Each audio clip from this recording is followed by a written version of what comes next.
Nous abordons notre 8e partie, l'épée de l'esprit. Nous allons lire, comme à notre habitude, avant chaque arme défensive que Dieu nous donne, nous allons lire cette introduction de l'apôtre Paul qui nous donne la définition du combat. Nous avons intégré dans cette lecture ce que nous avions vu en introduction et dans les préliminaires à notre étude sur l'armure du chrétien. Car nous n'avons pas à rentrer dans une sorte de joute contre la chair et le sang, une sorte de jeu sportif qui servirait à rien en réalité, et donc des sensations et des émotions, mais contre les principes dogmatiques, contre les capacités à persuader ou à amener à une action ou une démonstration de puissance qui serait justifiée par une recherche d'harmonie dans sa vie intérieure et relationnelle sans Dieu, contre ceux de ce monde de ténèbres qui donnent l'apparence d'être en Dieu, contre les idées qui portent à des désirs qui sont contraires à la volonté de Dieu dans les lieux célestes, au-delà de ce qui est visible. C'est pourquoi, prenez toutes les armes de Dieu en vue de cultiver la puissance reçue, celle qui nous a été donnée, et celle qui sera donnée pour se tenir debout, là où le moment l'exige, pour ne point fléchir face à l'épreuve qui tendrait à mettre à mal l'héritage des saints, et en même temps, vous serez assurés. Après avoir ainsi tout préparé et fait, vous tiendrez ferme en vous tenant prêt, intact à votre place, en sûreté par des règles clairement fixées. Ainsi donc, soyez encouragés à tenir ferme en vous tenant prêt, intact à votre place, en sûreté par des règles clairement fixées. Puis viennent l'énonciation des armes défensives. Saignez-vous de la vérité dans tous les domaines de votre vie. Revêtez la cuirasse de la justice, assurez de la justification de votre passé et dans l'engagement vers un avenir de sanctification. Mettez pour chaussures à vos pieds l'élan qui va amener la préparation au service que donne l'évangile de paix. Prenez par-dessus tout cela le bouclier de la relation vraie avec Dieu et entre vous, c'est-à-dire de la foi, avec lequel vous pourrez éteindre tous les traits enflammés du malin. Prenez aussi le casque du salut qui rend les idées claires sur les sources d'inspiration et l'épée de l'esprit qui est la parole de Dieu. Faites en tout temps par l'esprit toutes sortes de prières et de supplications. Veillez à cela avec une entière persévérance et priez pour tous les saints. Donc ce soir, nous allons nous arrêter sur l'épée de l'esprit, mais avant encore, une petite vue globale de l'armure. C'est pourquoi prenez toutes les armes de Dieu, et ces armes sont représentées par cette armure du chrétien. Regardons de plus près l'armure du soldat romain dont parle Paul, avec ses différentes parties, à savoir la ceinture de vérité, la cuirasse de la justice, les chaussures du zèle, le bouclier de la foi, le casque du salut, et enfin l'épée de l'esprit. Toute l'armure était réalisée ou recouverte de cuir ou assemblée avec ce dernier. L'armure était donc faite de peau, ou le cuir est fait de peau. Nécessite la mort d'un animal pour avoir du cuir, comme les premiers vêtements que Dieu a fait à Adam et Ève, qui étaient faits d'une peau de bête. Il a fallu un sacrifice, la mort. Et ce n'est qu'au travers du sacrifice de Jésus-Christ que l'on peut revêtir ces armes et les garder. Ce n'est pas au travers de nos efforts, de nos capacités intrinsèques ou quoi. C'est simplement une grâce. Maintenant, venons-en à l'épée de l'esprit, qui est la parole de Dieu. 6e élément de l'équipement du chrétien. Le soldat romain a toujours possédé une épée, quelles que soient les époques romaines. Le gladius hispaniensis, jusqu'à la fin du IVe siècle après Jésus-Christ. C'est-à-dire quasiment toute la durée de l'époque romaine. Il y avait la spada qui, elle, est intervenue à partir de la fin du IVe siècle après Jésus-Christ, donc bien après. La spada, c'est une épée droite à double tranchant, dont la longueur se situe généralement entre 70 cm et 100 cm, c'est-à-dire 1 mètre, ce qui en fait une longue épée. Représentée ici.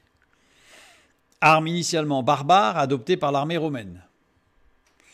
La lame était forgée à partir de 16 plis successifs qui, étant martelées à des températures différentes avec des refroidissements adaptés, engendraient la formation d'environ 65 000 couches microscopiques. C'était une épée exceptionnelle. Chaque pli de la lame était forgé à partir d'alliages différents. L'âme de la spata restait flexible pour mieux absorber les impacts. Les tranchants étaient trempés de telle sorte que la spata pouvait transpercer les cuirasses des barbares que de soldats combattaient. C'était vraiment une arme exceptionnelle. Mais la particularité la plus étrange de cette épée était l'incorporation de poudre d'os de soldats morts au combat pour que les guerriers morts au combat soient en soutien aux soldats qui utilisaient la spata. À la fin de l'Empire romain, une sorte de rite superstitieux, ésotérique d'invocation des morts intégrait l'arme. Cette arme, pourtant semblant être puissante pour le combat, intervient au moment où l'Empire romain s'effrite et s'effondre. Et ce n'est pas la seule chose. Ce serait une autre étude, mais pour montrer qu'en fait, l'effondrement de l'Empire romain correspond à l'intégration dans l'Empire romain en fait, de choses assez qu'on pourrait nommer comme bizarres. Constantin légalise le christianisme en 325, concile de Nicée, et Théodose l'officialise en 392. C'est au début du 5e siècle que le culte des morts est intégré à la liturgie chrétienne, période à laquelle l'Empire romain commence à s'effondrer. C'est-à-dire qu'en fait, on voit bien que c'est une période à laquelle le culte des morts commence à s'infiltrer de partout, y compris dans le christianisme. Mais nous allons nous arrêter au Gladius Hispaniensis, puisque Paul écrit sa lettre au 1er siècle après Jésus-Christ, donc à la période du Gladius Hispaniensis. Il possède une lame assez longue, 60 à 70 cm, en forme de feuille. La voici. C'est le Gladius Hispaniensis. Mais le Gladius Hispaniensis a évolué dans sa forme entre le 1er siècle avant Jésus-Christ et la fin du 3e siècle après Jésus-Christ. A évolué dans sa forme. Le Gladius de Mayence, au 1er siècle avant Jésus-Christ, possède une lame plus courte, 50 à 55 cm, avec c'est plus une lame, j'étais surpris, une lame à bord parallèle. Donc c'est quasiment la même chose, elle est un peu plus courte, mais sauf qu'au lieu d'avoir une lame en forme de feuille, enfin en forme concave comme ça, la lame était droite. Le Gladius de Fulham, au 1er siècle après Jésus-Christ, possède une lame encore plus courte, 45 à 50 cm, avec une lame, toujours, à bord parallèle, mais légèrement plus fine. Donc elle se ressemble beaucoup, mais elle est légèrement plus étroite, un petit peu plus courte.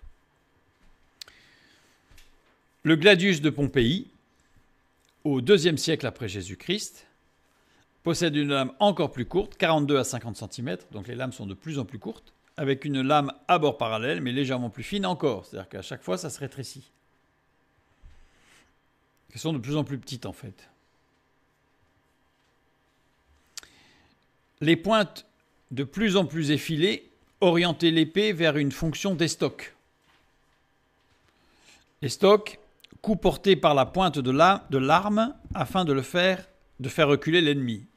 C'est-à-dire qu'en fait, avec la pointe, on tendait la pointe, et évidemment c'est tellement effilé que ça pouvait transpercer une cuirasse.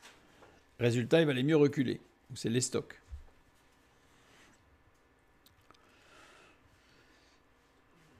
L'épée de l'esprit. Le terme employé dans la parole de Dieu pour épée n'est pas un terme technique de l'armée romaine. Bon, les noms que nous avions vus étaient en latin, donc de toute façon ça n'aurait pas pu être les mêmes, puisqu'ici c'est en grec, mais c'est la makaïra. Makaïra, l'épée mesurait entre 15 et 45 cm de long. 15 cm de long, ça s'appelle un couteau. Makaïra pouvait désigner un poignard, en fait, ou une dague. Affûtée comme une lame de rasoir. Extrêmement maniable. Évidemment, c'est tout petit. Terme générique grec pour désigner une épée à lame courte. Le soldat l'a porté dans une gaine ou un fourreau en cuir sur le côté. Toujours le cuir, dans un fourreau en cuir. De toutes les épées qui existaient en ce temps-là, c'était la plus dangereuse. Parce que tellement fine et effilée qu'elle blessait. Je ne sais pas si vous êtes déjà coupé avec une lame de rasoir, mais pour cicatriser avec une coupure de lame de rasoir, c'est compliqué. C'est difficile, parce que c'est tellement bien coupé, propre, que ça peut aller très profond sans appuyer beaucoup. Contrairement à un couteau de cuisine. Sa faible longueur la rendait extrêmement maniable et discrète. Elle avait une lame à 2 tranchants, affûtée comme une lame de rasoir, donc des 2 côtés. Donc quand ça rentrait bien.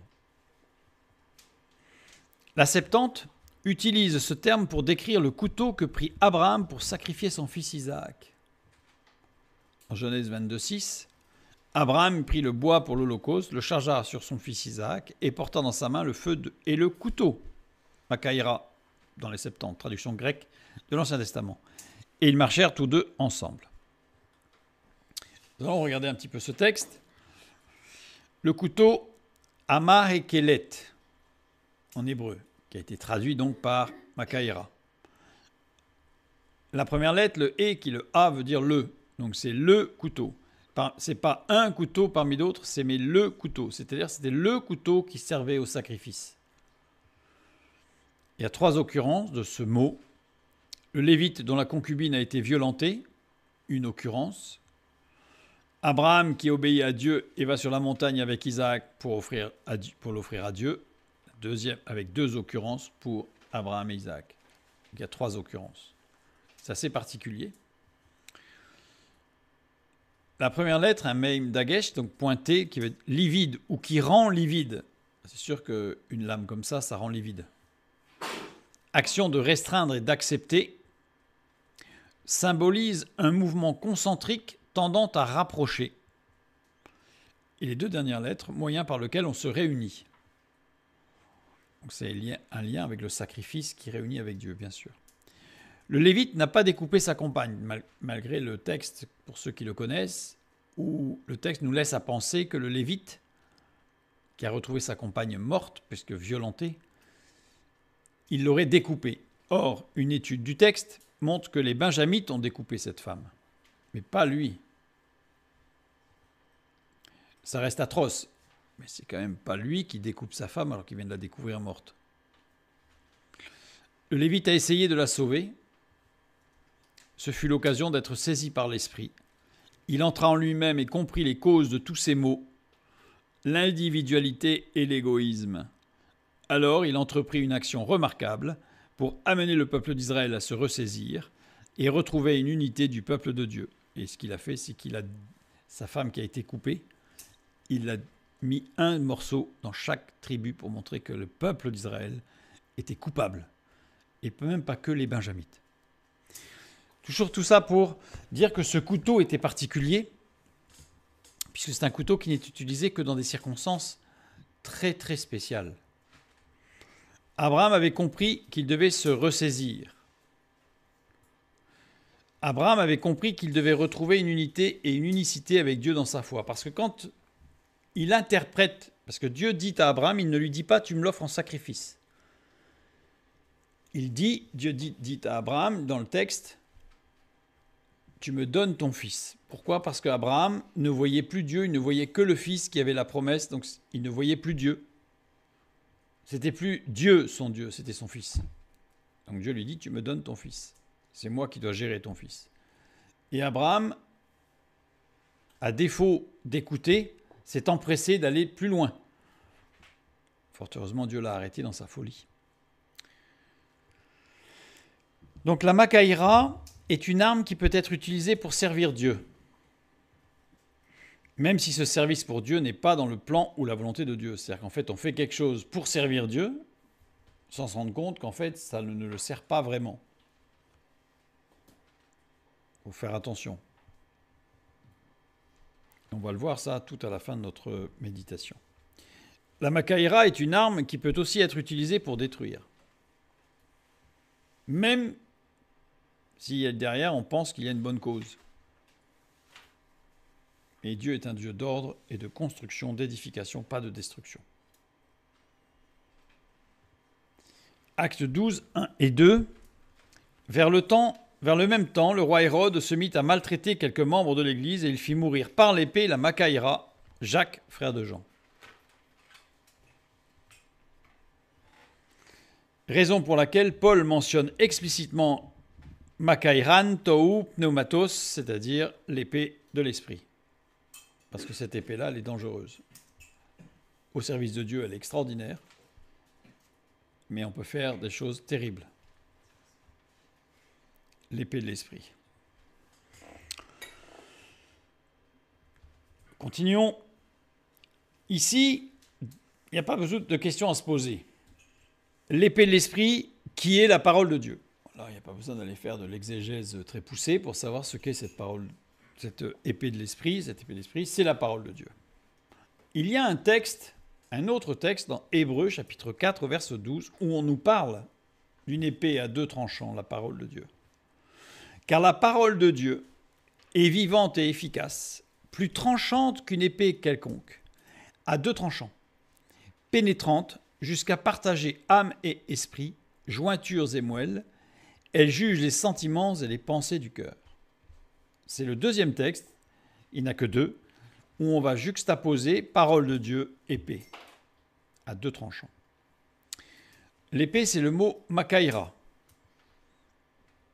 comme dans Hébreux chapitre 4, verset 12. C'est-à-dire qu'on est bien sur le même terme, on désigne bien la même chose. La parole de Dieu, c'est à nouveau la parole de Dieu. Donc dans les deux textes, l'épée, c'est la parole de Dieu. Et c'est la même épée. Makaïra. Jointure. Armos.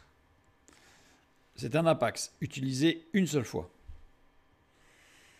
Ce qui fait une jonction organique, articulation du genou par exemple, ou un assemblage de poutres, ou une jonction fonctionnelle qui assure l'harmonie de l'ensemble dans sa fonction.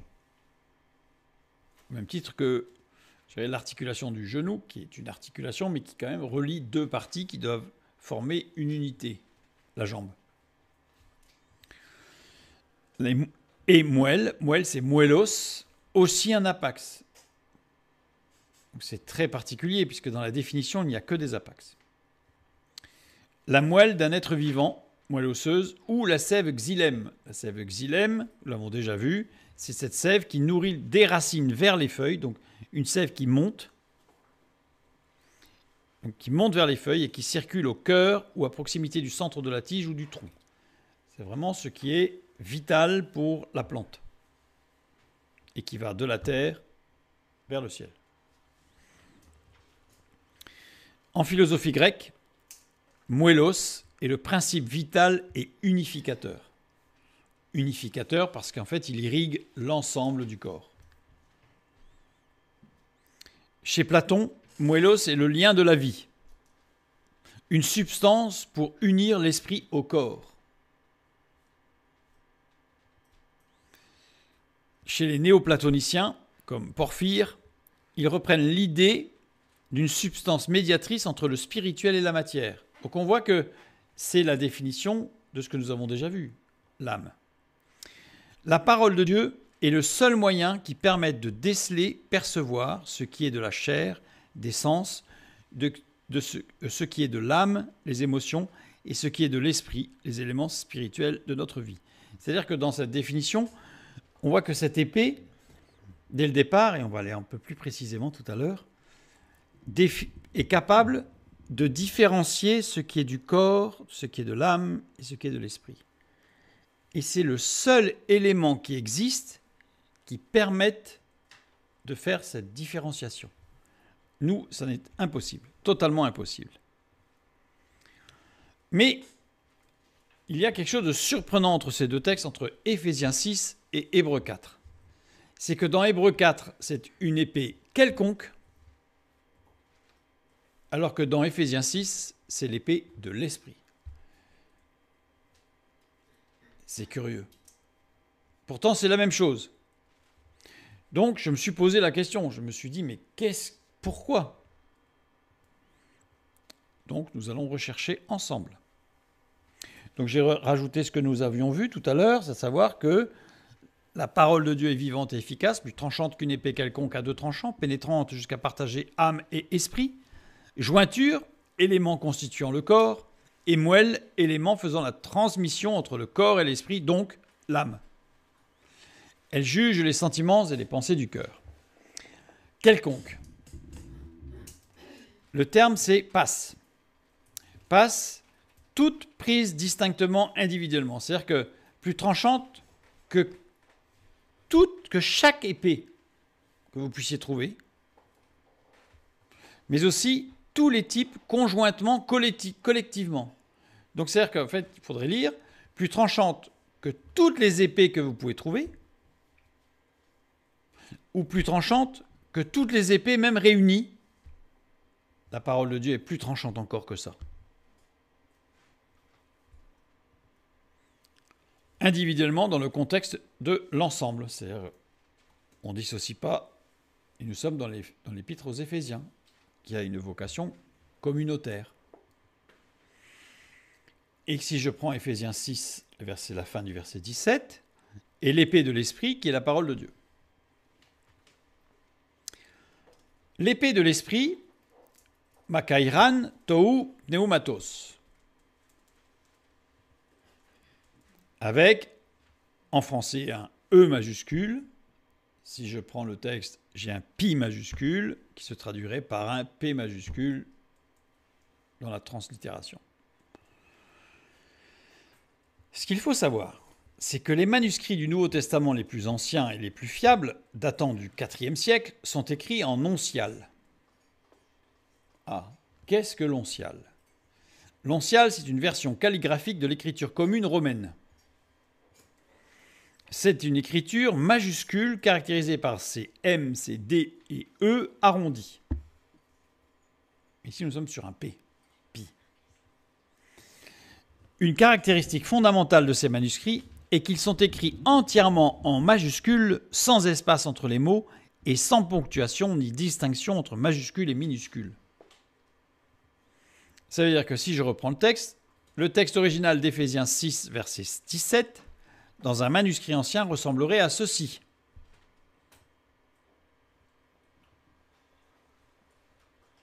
En grec, je vous rassure. La même chose si je mets des espaces entre les mots. Kaiten makai rentou pneumatos o estin rema teu.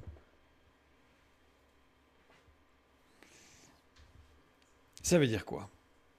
La décision de mettre une majuscule à esprit, pneumatos, dans de nombreuses traductions modernes, est une interprétation théologique et exégétique prise par les traducteurs et non la reproduction d'un caractère du texte original. Ça veut dire que rien ne dit que c'est un E majuscule. Et si je me mets en rapport avec Hébreux 4, c'est un E minuscule.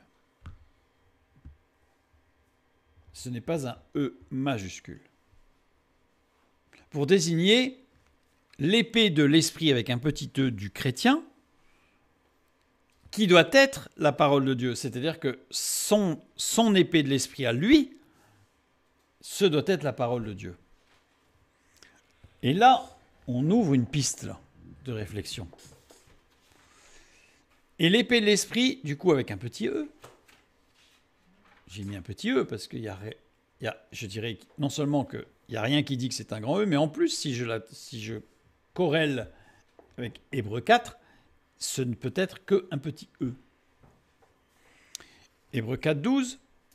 Car la parole de Dieu est vivante et efficace, plus tranchante qu'une épée individuelle ou que l'ensemble des épées de l'assemblée, à deux tranchants, pénétrante jusqu'à partager âme et esprit, jointure, élément constituant le corps, et moelle, élément faisant la transmission entre le corps et l'esprit, donc l'âme.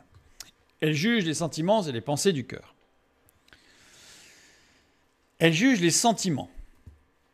Le mot sentiment, entoumesis. Le mot pensée, enoia. Et là, il va falloir faire une longue pause. Parce qu'il va falloir définir ce que cela signifie. parce que ce sont des termes extrêmement précis. Je dirais presque spécialisés. Elle juge les sentiments et les pensées du cœur. Elle juge quoi, la parole de Dieu? Les sentiments, entumesis, pensée, enoia. Chez Aristote, puisque c'est un terme qui est utilisé quasiment exclusivement par les philosophes, que disent les philosophes? Donc, je suis allé voir que dit Aristote sur ces deux mots. Entumesis, pour Aristote, c'est le raisonnement ou la réflexion. Et enoia, c'est le concept ou la notion. Qu'est-ce que chez Aristote entumesis? On va l'expliciter un petit peu. C'est l'acte de réfléchir, de raisonner ou de délibérer intérieurement. C'est le processus dynamique de la pensée qui enchaîne les idées, qui enchaîne non pas attachées, mais un enchaînement les unes après les autres. Donc c'est une sorte d'algorithme qui permet de réfléchir. Dans la logique aristotélicienne, c'est un terme technique pour désigner un syllogisme rhétorique ou pratique, un raisonnement dont une des prémices est probable ou passée sous silence, parce qu'elle est évidente pour l'auditoire. On va expliciter un exemple. Le processus mental. Socrate est un homme. Tous les hommes sont mortels. Donc Socrate est mortel. C'est une logique. Est une justement entumosis, dans sa forme rhétorique abrégée, et c'est là qu'on va y trouver l'intérêt de l'entumesis. Dans sa forme abrégée, Socrate étant un homme, il est mortel. Sous-entendant la prémisse universelle que tout homme est mortel. Ça veut dire qu'on enlève un morceau, parce que c'est une évidence, tout le monde connaît. Donc on enlève un petit morceau, et on garde la logique. Maintenant, enoia, chez Aristote, le concept ou la notion, c'est le contenu mental de base, la simple conception ou compréhension d'une chose sans en affirmer ni nier quoi que ce soit. Alors ça veut dire quoi? Exemple, avoir le concept de chien, ou de mortel, ou de célèbre, et le matériau qui sera utilisé pour former des propositions. C'est-à-dire que tous, nous avons dans notre tête, si on dit le mot chien, on a un concept qui ne va pas être très précis, puisqu'on n'a pas donné une race de chien, on n'a pas donné le sexe du chien, etc. Donc, mais on a un concept. C'est un concept. Donc, enoia, c'est un concept, c'est une notion plus ou moins bien définie. Un chien, si on compare à toute la faune, c'est assez bien défini. Mais si on veut être précis, c'est pas très précis. Entre un chihuahua et un dog allemand, il se passe beaucoup de choses.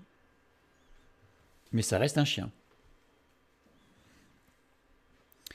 Donc on reprend cette notion et on va aller chercher maintenant chez un autre philosophe pour essayer d'aller plus loin et de bien comprendre ce que l'action de la parole de Dieu en nous. Donc la différence entre entumesis et enoia, la différence est entre le contenu statique de la pensée, enoia, et le processus dynamique de raisonnement, entumesis. Ça, c'est pour Aristote. Maintenant, chez les stoïciens. Chez les stoïciens, entumesis, c'est la pensée ou l'argument. Enoia, c'est le concept ou la notion commune. Sous la forme entimema, sous la forme entimema, le terme désigne une pensée, une réflexion ou, en logique, un argument incomplet, similaire à l'usage rhétorique d'Aristote. C'est le mouvement de l'esprit qui passe d'une idée à une autre. Donc il y a toujours cette idée en fait de processus et de développement d'un processus. Pour les stoïciens, toute pensée est un événement corporel, une modification du pneuma de l'âme, et l'entimema est cet événement discursif. Je dis, quand le Saint-Esprit a inspiré ces termes, ce sont des termes qui sont techniques, très techniques. Maintenant, de l'autre côté, chez les stoïciens, pour la enoia, comme les aristotéliciens, c'est un concept général formé naturellement par l'expérience, un état de l'intellect, une empreinte stable, mais qui est commune à tous. La notion innée de bien, de juste ou de Dieu. Je peux parler de bien avec n'importe qui. Il entend ce que je veux dire. Ça veut dire qu'on va peut-être pas avoir la même définition du bien. Mais c'est une notion. Même titre que si je dis chien, à tous les hommes sur la planète, évidemment dans sa langue, mais on a tous à peu près la même notion. Donc ici, on va continuer du coup à avancer. D'usage général chez les philosophes grecs, en dehors de Aristote et les stoïciens, c'est-à-dire Platon et tous les autres. Entoumesis, utilisé comme preuve rhétorique. Enoia, un concept, une conception personnelle. On voit que c'est assez large. Dans la rhétorique, l'entimème, la forme latinisée de entoumema, est devenu le terme standard pour désigner un syllogisme abrégé utilisé comme preuve rhétorique. C'est un mot français, pour le Scrabble, formidable, l'entimème. Qu'est-ce que l'entimème ? Qui repose sur des prémices seulement probables et qui peuvent rester implicites. Pour Aristote, le nom d'entimème est réservé à des déductions tirées de vraisemblances et d'indices.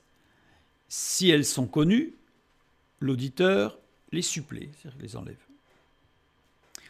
Selon Quintilien, un pédagogue du 1er siècle, et Boès, philosophe catholique du 6e siècle, qui est mort en martyr d'ailleurs, l'entimème, ou l'antimème, pour le lire en français, est un syllogisme dont on a supprimé l'une des deux prémices ou la conclusion, car la réalité de cette proposition est incontestable et de ce fait gardée dans l'esprit. Ce n'est pas la peine d'en parler. Comme tout à l'heure, pour Socrate, Socrate étant un homme, il est mortel. On a oublié la proposition, tous les hommes sont mortels. Pour Antoine Arnaud et Pierre Nicole, l'antimème est un syllogisme parfait dans l'esprit, mais imparfait dans l'expression et constitue donc un accident de langage. Manque un morceau. Par exemple, le processus de pensée, la fumée s'élève. Or, où il y a de la fumée, il y a un feu. Donc, il doit y avoir un feu quelque part. On va le résumer en disant, il n'y a pas de fumée sans feu. Et on a supprimé une proposition, à savoir que s'il y a de la fumée, il y a du feu. On va directement au but, il n'y a pas de fumée sans feu. Donc ça, c'est un antimème. Enoia, chez les philosophes d'usage général, en général, c'est un concept stable, l'idée que l'on a en tête. Et le concept de feu, de rouge, de justice, c'est immédiatement en tête, on a quelque chose. Une image, une phrase, un mot, une notion, une sensation, une émotion. Il y a quelque chose qui monte à l'esprit. Nous continuons. Conclusion de tout ça. Si j'essaye de donner une conclusion au sens général que l'on peut donner à entoumesis, j'en arrive à un processus de construction mentale. Et pour enoia, une brique cognitive. Le processus de construction, c'est l'acte de manipuler ces briques, ses propres briques cognitives, pour construire un raisonnement, une délibération ou une argumentation. Par exemple, le processus de pensée, la fumée s'élève. Or, où il y a de la fumée, il y a du feu, donc il doit y avoir un feu quelque part. J'ai fait une construction à partir de briques que moi j'avais conçues, que j'avais en tête, à savoir fumée qui monte, j'associe fumée au feu, donc j'en conclus, je crée un nouveau concept, une fumée, la fumée, le feu avec de la fumée. Et au sujet de cette brique cognitive, Enoia, c'est le concept, la notion que l'on s'est forgé ou auquel on a abouti par intégration de l'expérience et à partir duquel on peut concevoir un autre concept. C'est-à-dire qu'en fait, on s'est construit une brique à partir d'autres éléments, d'autres briques, d'autres expériences, et on se construit des briques cognitives. Le concept de danger, de joie, de paix, ce sont des concepts à chaque fois. Petit schéma synthétique pour résumer la structuration d'un processus de réflexion. Petit schéma synthétique. Une pensée. On va avoir entumesis, puisqu'il va y avoir un processus, et on va avoir enoia, puisqu'on va avoir des briques cognitives. Nature et fonction. Entumesis, c'est le processus de raisonnement. Activité discursive dynamique. Qu'est-ce qu'une activité discursive ? Cela désigne une pratique ou un ensemble d'opérations intellectuelles et linguistiques impliquées dans la production, la compréhension, l'analyse ou la critique de discours, de textes ou de conversations. Elle concerne tout ce qui tourne autour de l'échange verbal ou écrit dans le but d'argumenter, d'expliquer, de persuader ou de justifier. On voit bien que, quand on a vu les préliminaires par rapport à l'épître aux Éphésiens, que l'épître aux Éphésiens, et Paul tout particulièrement, nous amène à dire que le combat, il est dans les raisonnements, dans les méthodes de raisonnement. Et c'est pour ça que ce terme a été employé extrêmement technique dans Hébreu, pour reprendre cette pensée de l'épée de l'esprit, mais avec un petit E. Et cette épée de l'esprit, pour nous, chacun a une épée de l'esprit, même celui qui n'est pas chrétien, avec un petit E. Mais notre épée de l'esprit, elle doit se baser sur la parole de Dieu. Et enoia, c'est le concept notion, c'est-à-dire l'état cognitif stable. Qu'est-ce qu'un état cognitif stable ? Cela désigne une condition mentale caractérisée par une constance ou une cohérence relative dans les processus de perception, de mémoire, de raisonnement et d'émotion d'un individu sur une période donnée. Ah, je vais revenir un petit peu après. Autrement dit, situation où les représentations mentales, les croyances, les attitudes ou les dispositions cognitives restent relativement inchangées face à des stimuli ou des contextes variés. Ça paraît très compliqué. Ça ne l'est pas vraiment, mais ça peut paraître très compliqué. Mais je l'ai mis parce que quand on va arriver à la conclusion, il faudrait presque s'amuser à revenir là-dessus avec la conclusion. Et vous allez voir que ça va donner de la puissance à ce que c'est que l'épée de l'esprit qui est la parole de Dieu. Parce que ça veut dire que tous ces processus vont être pris en charge par la parole de Dieu. Le rôle maintenant de l'entumesis, lien entre les pensées, c'est ce qui fait le lien entre les pensées. Analogie, on va dire le mortier du raisonnement, pour faire une analogie. Alors que l'enoia, c'est le contenu de base de la pensée. Analogie, une brique cognitive. Si vous voulez faire une construction, et pour que la construction tienne, que les briques tiennent, il faut du mortier entre les briques. Il faut du ciment, quoi. Sinon, ça ne tiendra jamais. Alors s'il y a 2 briques, ça va. Si vous commencez à faire un mur complet et qu'il n'y a pas de ciment, ça ne va jamais tenir. Exemple, tous les hommes sont mortels, or Socrate est un homme, donc Socrate est mortel. Là, il y a un processus, il y a une pensée, il y a un enchaînement. Les concepts d'homme et de mort, par exemple, ce sont des concepts. Petit schéma synthétique pour résumer la dynamique maintenant d'un processus de réflexion. C'est-à-dire que juste avant, nous avions, pour résumer, la structuration d'un processus de réflexion. Nous allons voir maintenant la dynamique.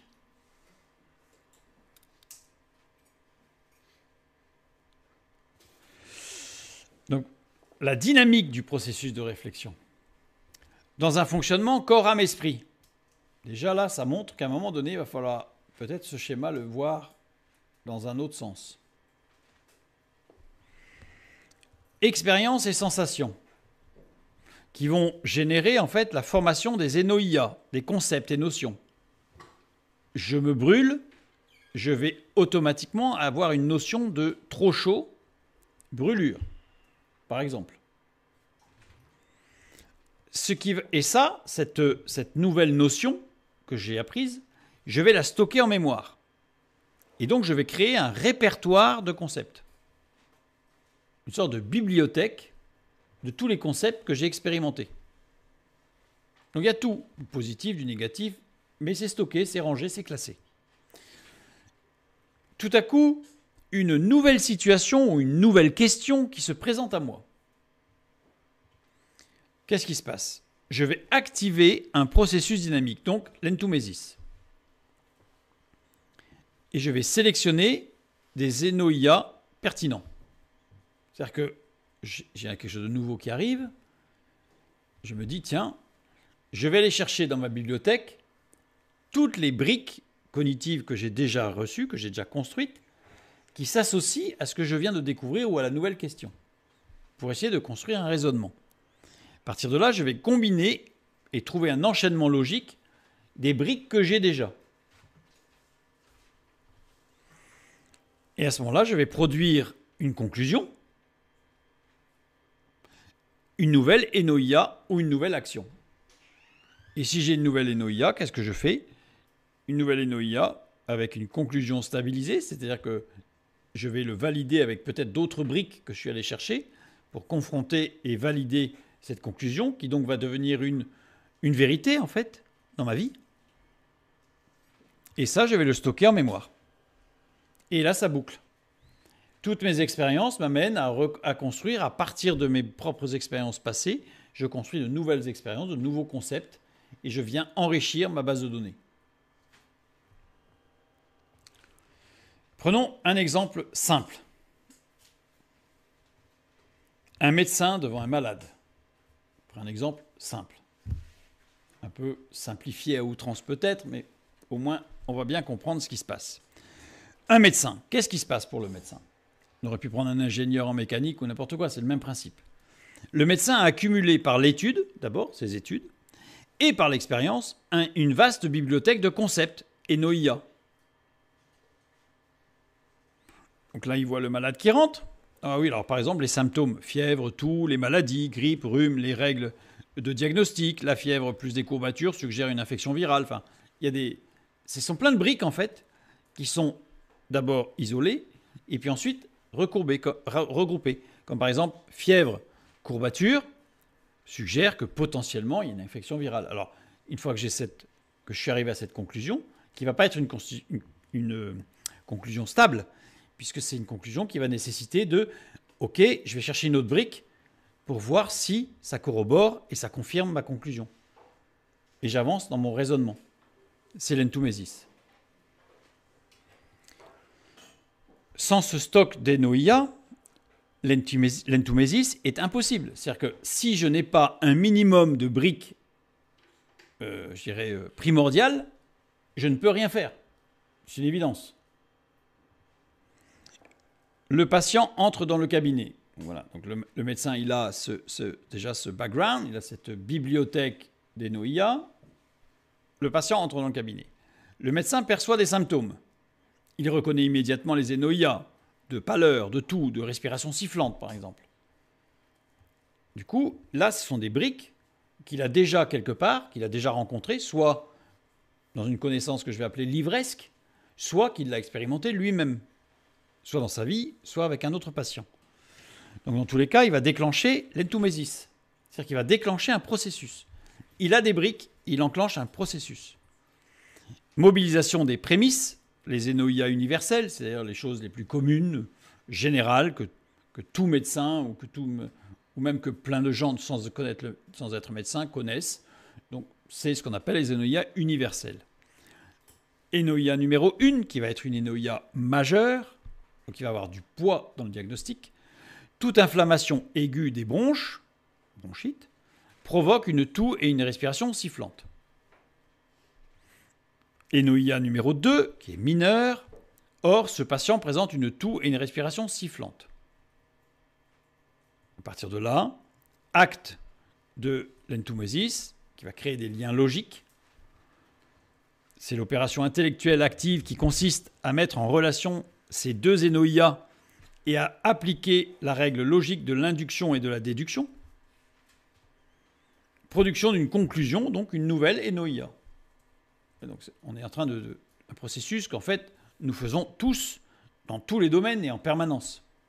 Dès que nous rencontrons quelque chose, on rassemble toutes nos briques déjà connues, ou pas, et en ce moment-là, on va faire une déduction, donc il y a un schéma de réflexion, d'analyse, un schéma de pensée. Donc, il est probable que ce patient ait une bronchite. Je relis les briques, j'en arrive à la conclusion que c'est probable qu'il ait une bronchite.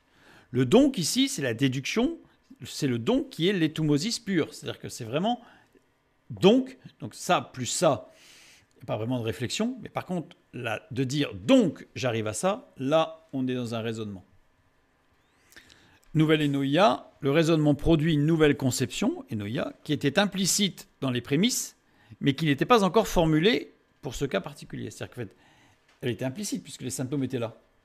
Mais il a fallu la faire émerger et lui donner le nom, donc la verbaliser, la conceptualiser. Synthèse, les Enoïas sans l'hématosis sont une bibliothèque inerte, c'est-à-dire que si vous avez une bibliothèque de données mais que vous ne pouvez pas les relier, ça ne sert à rien. On possède des connaissances, mais on ne les utilise pas pour juger, décider ou découvrir, c'est un état statique. L'entumosis sans les Enoïas est vide et impossible, puisque pour construire un raisonnement, il faut que j'ai des briques. Vous voyez, donc ça finit par être simple en fait. On ne peut pas raisonner si on n'a aucun concept à manipuler. C'est comme vouloir tisser sans laine. Ça ne se passera rien. Et l'entumosis avec des Enoïas fausses conduit nécessairement à une erreur. C'est-à-dire que si vous avez des données de base qui sont fausses, bah forcément votre raisonnement il a beau être le plus juste du monde, le plus parfait du monde, si les concepts de départ sont mauvais, le raisonnement, même parfaitement logique, sera faux. C'est une évidence.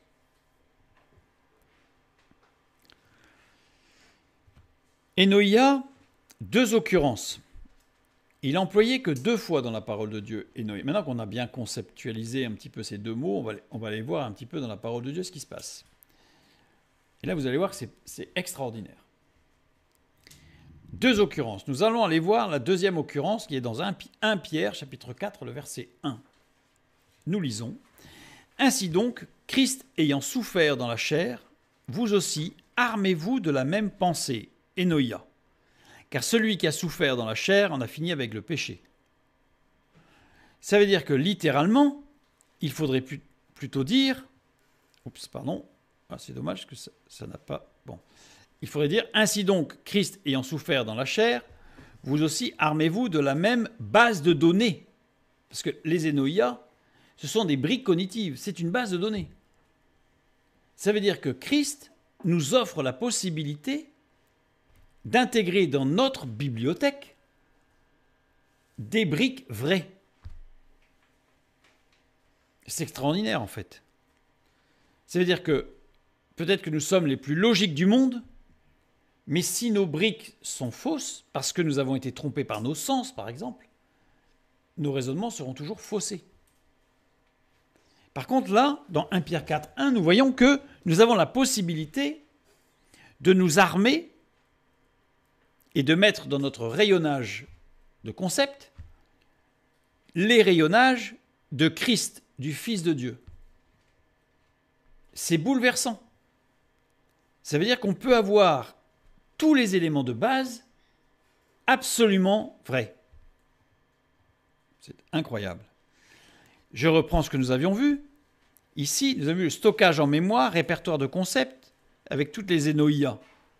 Donc ça veut dire qu'en fait, Christ nous propose, ce que je viens de dire, d'aller plus loin et de remplir notre bibliothèque. Et puis ici, nous avons vu que nous devons mobiliser, dans tous nos schémas de pensée, de raisonnement, nous mobilisons des Enoïas. Donc ça veut dire ici que prendre l'épée de l'esprit, la parole de Dieu, il faudrait que je rajoute, prendre l'épée de l'esprit, la parole de Dieu, c'est acquérir une bibliothèque d'Enoïas. C'est-à-dire que si je prends la parole de Dieu et que je m'en nourris, cette parole de Dieu va remplir ma bibliothèque de concepts cognitifs qui vont être mes briques dans tout mon schéma logique. C'est extraordinaire, de puissance. Je continue. Dans ce que nous avons vu donc avec les mobilisations des prémices, mais ici, nous avions vu aussi que l'entumosis avec des énoïas fausses conduit nécessairement à une erreur. Mais maintenant, si je prends, imaginons l'entumosis avec des énoïas vrais, conduit nécessairement à la vérité. Parce que mes schémas logiques, s'ils sont logiques, parce que si je fais des schémas illogiques, ça ne va pas aller, mais l'entumosis a pour fonction de faire des schémas logiques. Et forcément, je vais arriver à la vérité.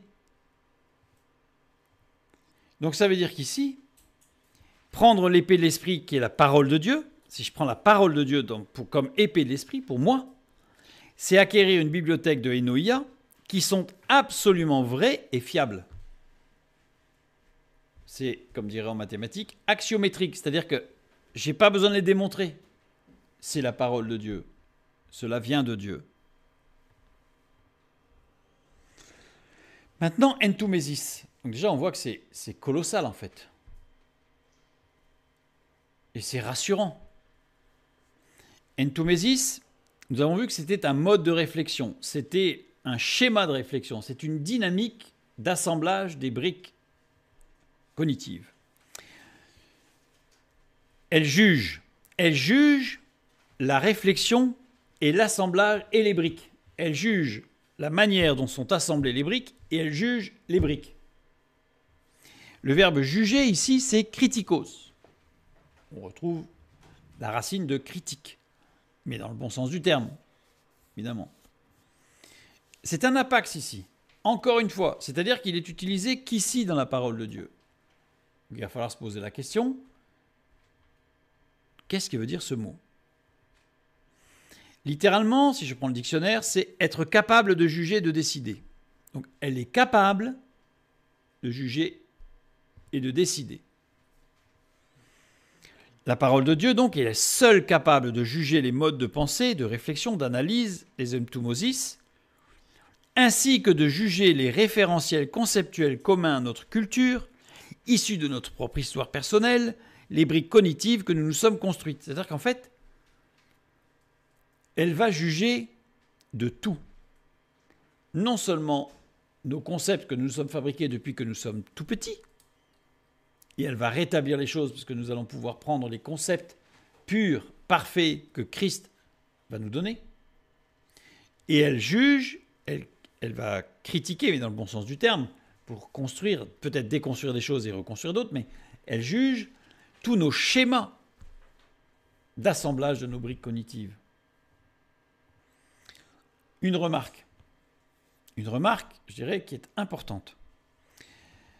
Les différentes écoles philosophiques grecques avaient échafaudé différents principes pour être kritikos, puisqu'ils s'étaient rendus compte que, évidemment, on a beau avoir un raisonnement parfait, mais si nos briques ne sont pas parfaites, ça ne marche pas. Donc il faut être kritikos.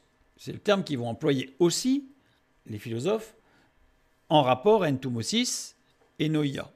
Ça veut dire que ce texte d'Hébreux, chapitre 4, il est d'une précision philosophique phénoménale.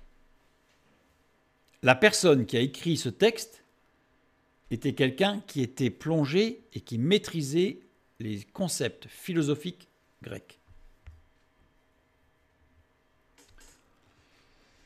Pour être kritikos envers les énoïas, les concepts, les briques, Platon va dire qu'il faut utiliser la dialectique. C'est-à-dire il faut confronter les définitions et les concepts dans un dialogue pour remonter aux idées pures et immuables, une énoïa confuse comme le courage ou la justice. Il dit lui-même, prenez en particulier la République de Platon, où il donne des notions comme ça qui dit qu'elles sont floues. Parce que le courage, chacun va avoir une définition du courage en fonction de son vécu, en fonction de ses énoïas. C'est compliqué. Donc, une énoïa confuse doit être passée au crible de la discussion pour en extraire l'essence véritable. Donc, pour Platon, il faut une discussion, il faut un dialogue, il faut une dialectique pour réussir. On ne peut pas tout seul. C'est-à-dire que tout seul, c'est impossible. Pour Aristote, la définition est la catégorisation pour pouvoir être kritikos. Ça veut dire qu'une énoïa doit pouvoir être définie par son genre prochain et sa différence spécifique. C'est-à-dire si on ne peut pas la définir clairement, le concept est flou et potentiellement erroné. C'est-à-dire que c'est de là que va plus tard donner au siècle des Lumières l'idée de qui se conçoit clairement s'énonce clairement. Ce qui est faux, bien entendu. Parce que ce n'est pas parce que vous ne pouvez pas l'énoncer clairement que vous-même, vous ne le concevez pas clairement. C'est un homme qui a dit ça, évidemment. Dans le dur. Les stoïciens, pour eux, la référence est la notion commune. Le critère ultime est la notion commune naturelle. Une énoïa est valide si elle est partagée naturellement par tous les êtres humains sains. Alors, ça ne veut rien dire. Parce que d'abord, il va falloir catégoriser qui sont les êtres humains sains, et ensuite, qu'est-ce qui est commun. Alors, j'ai noté, parce que, vous allez me dire, on n'en a pas grand-chose à faire. Eh bien si, parce que ces modes de raisonnement, vous allez les retrouver malheureusement dans certaines églises. Et ce mode de raisonnement n'est pas le raisonnement biblique. Parfois on entend, soyons démocrates, la démocratie, donc on va voter, si la majorité pense comme ça, c'est que c'est comme ça. C'est pas forcément vrai. C'est pas forcément vrai. Si on utilise la loi de Pareto, cette loi de mathématiques qui dit qu'on l'applique aux statistiques justement sociales, et on dit que quand on traite d'un sujet, on sait que 80% des gens ne comprennent pas le sujet, seulement 20%. Donc quand on fait un vote démocratique, ça veut dire que la majorité n'y comprend rien et vote pour quelque chose qu'ils n'ont pas compris.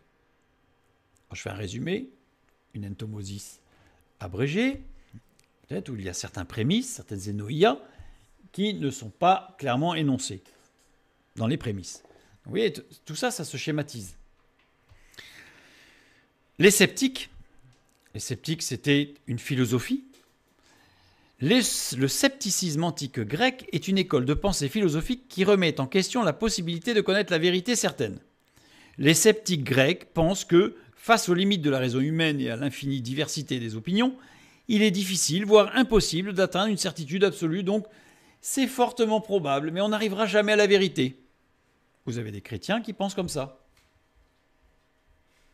Alors qu'on a un élément de vérité absolue, la parole de Dieu. C'est pour ça que je vous ai mis ces 4 critikos, ces 4 systèmes critikos. Il y en a d'autres, bien sûr. Et l'un des plus connus, c'est le chef a toujours raison. Là, au moins, comme ça évite tout entomosis. Il n'y en a plus, c'est le chef qui pense et les autres qui acceptent ce qu'il a pensé. Pour les sceptiques, c'est l'époquée, c'est-à-dire la suspension de jugement, c'est-à-dire la non-jugement, c'est-à-dire qu'on ne peut pas déterminer. Les sceptiques sont critikos par excellence. Ils estiment que pour toute énoïa, on peut en opposer une autre tout aussi valable. Leur critique mène à une suspension du jugement pour atteindre la tranquillité de l'âme, c'est-à-dire peut-être ben que oui, peut-être ben que non, on n'en sait rien, donc on avance. Ça évite les conflits, tout le monde il a raison, tout le monde il est gentil, et on arrive à un œcuménisme destructeur. Maintenant, il y a aussi, les philosophes se posent la question sur être critikos envers les entoïas, c'est-à-dire envers le raisonnement lui-même, parce qu'il ne faut pas que le raisonnement soit biaisé. On peut avoir des briques cognitives vraies, mais si le raisonnement est complètement tordu, ça ne marche pas. Donc là, on a Aristote qui va parler de la logique formelle. Pour vérifier, donc pour être critikos par rapport à entomosis, il faut vérifier la validité formelle du syllogisme. La conclusion découle-t-elle nécessairement des prémices? Les règles logiques sont-elles respectées? Par exemple, éviter l'ambiguïté des termes. Respecter la quantité des propositions. C'est-à-dire qu'il ne peut pas arriver à une conclusion si on n'a qu'un seul prémisse de départ. C'est un principe. Si on n'a qu'un seul prémisse, on ne peut pas avoir une conclusion différente. Les stoïciens, c'est la logique propositionnelle. C'est-à-dire que les stoïciens ont développé une logique basée sur les implications. Si ceci, alors cela. Être criticos signifie vérifier si l'entomosis respecte les modes d'inférence valides. Est-ce que j'ai bien si, alors. Donc, il faut qu'il y ait une sorte de logique qui soit instituée par des mots-clés de transition. Et tous les autres philosophes, c'est l'examen des prémices. C'est-à-dire qu'en fait, ils reviennent à dire qu'il faut examiner les enoia. C'est-à-dire qu'en fait, on n'a pas vraiment de prise sur l'entomosis pour pouvoir juger s'il est bon ou pas. Donc ce qui va valider le raisonnement, c'est les briques de départ. Un raisonnement peut être parfaitement logique, mais faux, si ses prémices sont fausses. Donc la fonction critiquer, ou pour être criticos, doit donc aussi évaluer la véracité des prémices elles-mêmes, qui sont les enoia. Mais ce qui est extraordinaire dans tout ça, mais toutes les écoles de philosophie grecque, pour toutes, absolument toutes, il existe une faculté ultime qui est parfaitement criticos. C'est-à-dire qu'il y a plein de modes, plein de schémas, mais il existe une faculté au-dessus de tout qui est parfait dans la critique, dans le jugement des entomosis et noia, le logos. C'est pas rien. C'est pas pour rien que la parole de Dieu, c'est le logos. Jean 1. Le logos est la faculté qui définit les concepts. Pour tous les philosophes grecs, tous. Le problème qu'ils avaient, c'est qu'ils n'avaient pas accès au logos. Et pour cause. Pour avoir accès au logos, il n'y a que Christ, le Fils de Dieu, qui est lui-même le logos, fait chair. Le logos qui enchaîne les concepts selon les règles logiques. Il n'y a que le logos qui soit parfaitement logique. Le logos, c'est le seul qui évalue et juge autant les concepts que les enchaînements des concepts. C'est la perfection de la logique et de la construction cognitive, le logos. Jean 1,14, qu'est-ce que nous lisons ? Nous lisons « Et la parole a été faite chair, et elle a habité parmi nous, pleine de grâce et de vérité. Et nous avons contemplé sa gloire, une gloire comme la gloire du Fils unique venu du Père. » Et le terme ici, parole, c'est logos. Au commencement était la parole, et la parole était avec Dieu, et la parole était Dieu, c'est logos. Le Fils de Dieu est le logos. La parole de Dieu est le logos. Donc, quand on nous dit dans Éphésiens 6, 17, que l'épée de l'esprit, pour le soldat que nous sommes, pour le chrétien qui marche dans la sanctification, c'est la parole de Dieu. C'est le logos. Nous avons accès au logos. Ce pourquoi, pendant des siècles, les philosophes ont cherché. Ils ont cherché. Ils n'ont jamais pu avoir accès. Eux-mêmes le disent. Le logos n'est pas atteignable. Pourquoi ? Eh oui. Parce que c'est le Fils de Dieu. Et nous avons accès au logos. Donc ça veut dire que, selon la parole dans la première épître de Pierre, nous pouvons, avec la parole de Dieu, remplir notre bibliothèque des noïas de bien plus de choses que nous ne pourrions le faire sans la parole de Dieu, puisqu'elle nous donne accès à la connaissance du Fils de Dieu. Et des connaissances vraies, fiables, assurément justes. Et en plus, elle nous donne accès au logos qui va nous permettre de faire des enchaînements logiques de toutes ces briques. Mais pour cela, qu'est-ce qu'il faut ? Se nourrir de la parole de Dieu. Hébreux 4, 12. Donc, car la parole de Dieu, justement, est vivante et efficace, plus tranchante qu'une épée individuelle ou que l'ensemble des épées. Et là, on comprend. Parce qu'on a beau se mettre tout seul, être super fort en philo, en maths, en tout ce que vous voulez, on n'arrivera jamais à la hauteur de la parole de Dieu. On a beau se mettre tous ensemble, on n'arrivera jamais à la hauteur de la parole de Dieu. Vous savez, c'est le principe, je ne sais pas si vous avez vu, mais bon, vous connaissez les grands joueurs d'échecs. Et un jour, il y avait Kasparov, qui était évidemment très très fort, qui a mené 50 parties en parallèle. Donc avec 50 joueurs différents, il passait d'un échiquier à l'autre et il a gagné les 50 parties sans problème. Et après, ils ont fait jouer Kasparov contre 50 joueurs sur une partie, dont des joueurs qui étaient débutants. Ce n'est pas le sujet. Il n'a jamais réussi à gagner. Parce que la collectivité est toujours beaucoup plus forte que l'individualité. D'où l'intérêt de la communion fraternelle dans l'analyse des situations, etc. Donc ici, c'est ce que dit le texte, mais en plus, la parole de Dieu, elle surpasse même tout ça.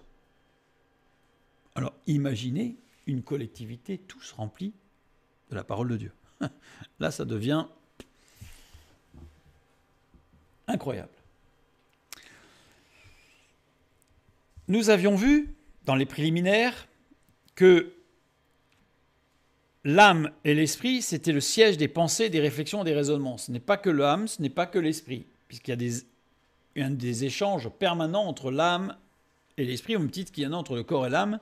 Mais au niveau de la réflexion, le corps n'a pas grand-chose à faire, si ce n'est amener des briques d'expérience qui permettent d'ajouter des éléments à la bibliothèque, des briques cognitives. Donc le cœur ici, il faudrait rajouter âme-esprit, puisqu'on est dans le contexte du raisonnement, de la pensée.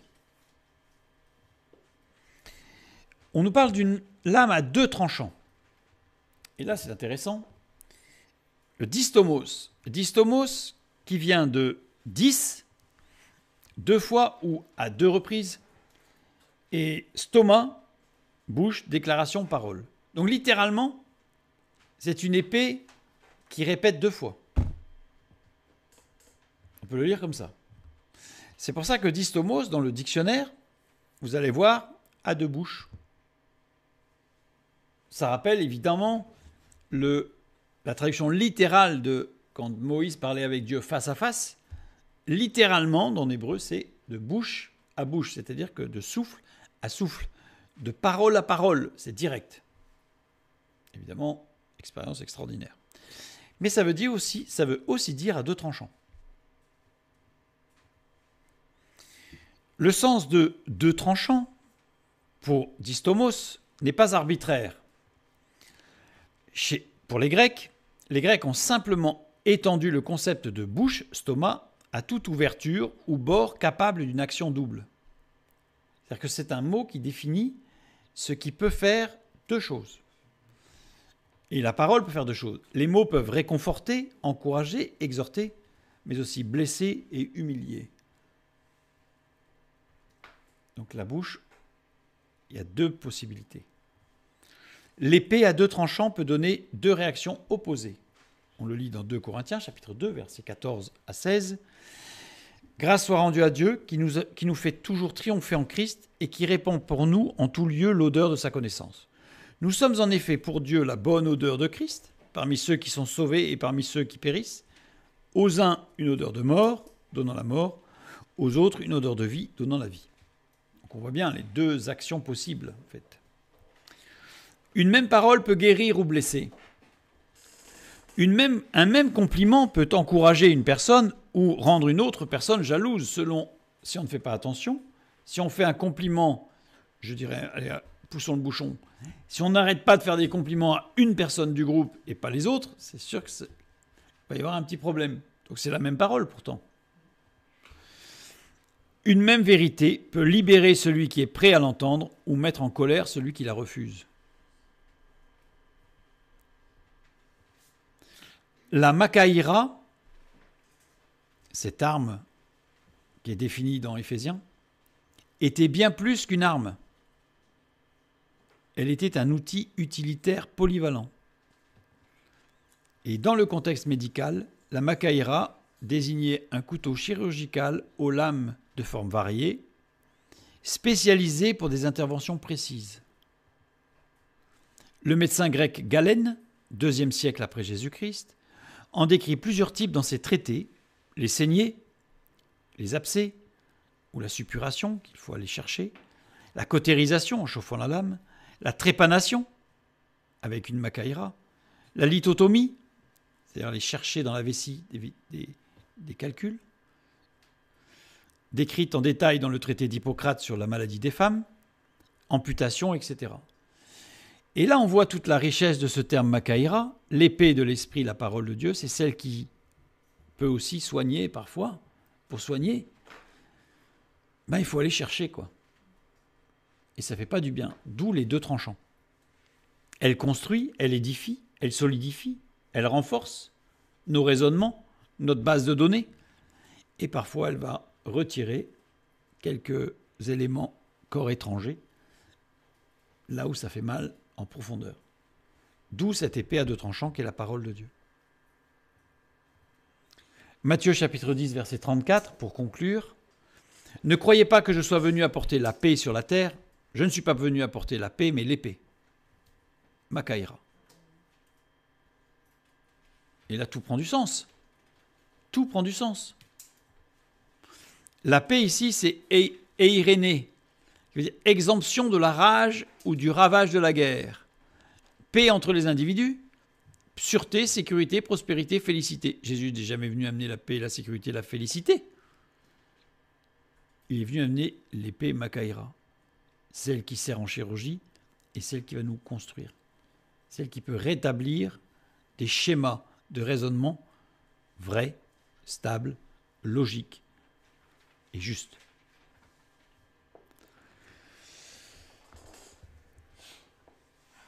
Je vais vous souhaiter une bonne fin de soirée.